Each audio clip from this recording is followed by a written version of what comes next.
speaker. Please give a warm welcome to Kunz.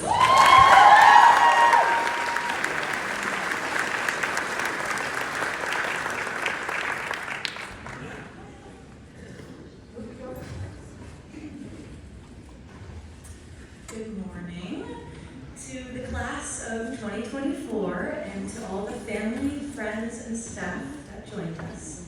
Thank you so much for the honor it is to share a few words and reflections during such a pivotal time in our lives. But before I begin, I'd like to thank those people who aren't graduating. You are the pillars that kept us upright for the last 4 years. And I know a thank you won't fully compensate for the love you all have poured into our lives, but someday, I promise, we will repay you by leading the next generation in the way you've shown us, with maybe a few tweaks.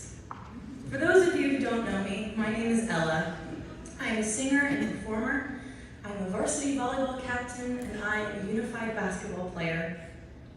I take so much pride in being able to introduce myself in this way. But I've realized that these labels will expire after graduation. I felt lost and a bit worried at this realization, and somewhat angry with how much high school simplified me down to. High school tells you you can be a photographer or a baseball player, you can be a state-winning instrumentalist or a president or a leader. Some of us are writers and athletes or inventors or environmentalists. But what everyone seems to forget is that we are all just normal kids who are constantly dissected under the microscope of high school in search of these labels. These tangible descriptions meant to sum up our lives, which are really only put into place to make others more comfortable. And we wonder why college is so scary. All of a sudden, the titles we've lived by for 4 years are stripped away, and without warning, we're just us. To each other, however, that could never be the case. Many of you are the very children that went on adventures with me as our older brothers played sports together.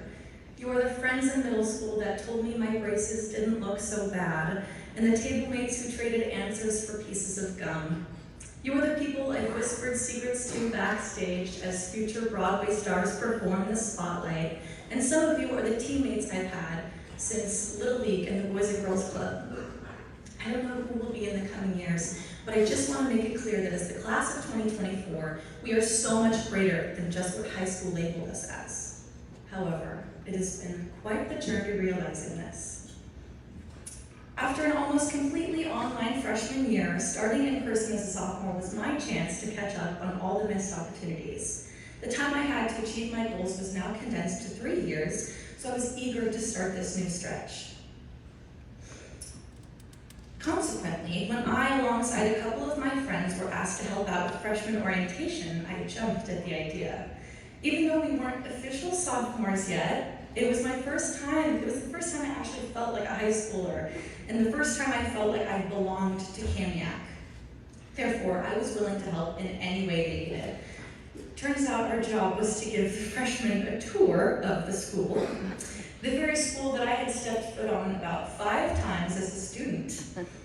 And when this poor, meek, helpless freshman asked me where the first floor was as we were standing on it, I told him that there was an underground level. So I really hope he found his way around school that day. And that's when I knew I had a lot more learning to do. Over the next few years, I would learn so much more than what teachers stand and talk to us about for 55 minutes. I would learn to avoid the second floor science hall at all costs while biology dissects pigs, the most putrid smell known to man. I would learn about inclusion and what it means to be a part of something so much bigger than myself. I would learn that 17 doesn't last forever and growing up is inevitable. I would learn how to speak up against things I believe are wrong, even if it's advocating to adults with more power than myself. And as a result, I would learn that my voice can hold as much power as I allow it to. I would learn how to grieve, and that grief looks a lot different for every individual. I would learn that time doesn't just fly, it sprints out of your reach. And I only realized this senior year when Ferris Bueller himself stopped me right across the face to imprint the line on my cheek, life moves pretty fast. If you don't stop and look around once in a while, you could miss it. I guess what I'm trying to say is high school taught me everything I didn't expect to learn. On the top of that list being, these 4 years are just 4 years. They're the good old days, but they are also a designated period of time for us kids to grow into, and sometimes out of the labels high school makes us define our being. I am a singer and performer, but I am also a romanticizer of life, and having been able to share the stage with the people I have has fulfilled every fantastical dream of mine. I'm a varsity volleyball captain, but I am also a teammate who is constantly adjusting my leadership skills to be the best version of myself for my team. I'm a proud, unified basketball player, but I am also a girl with a voice who can speak up against the injustices and inequity experienced by my teammates with intellectual disabilities. We are all about to be high school graduates, but we are also dreamers, violets, and naive young adults. I urge you all to take pride in the titles you've been given, but to never forget that the sum of your parts cannot be delineated by a word or two. Explore the endless and incredible gift it is to be, and never feel constrained to one being. Congratulations, everyone. I can't wait to graduate alongside such a diversely talented group of people. Thank you for the memories. Thank you for the fun.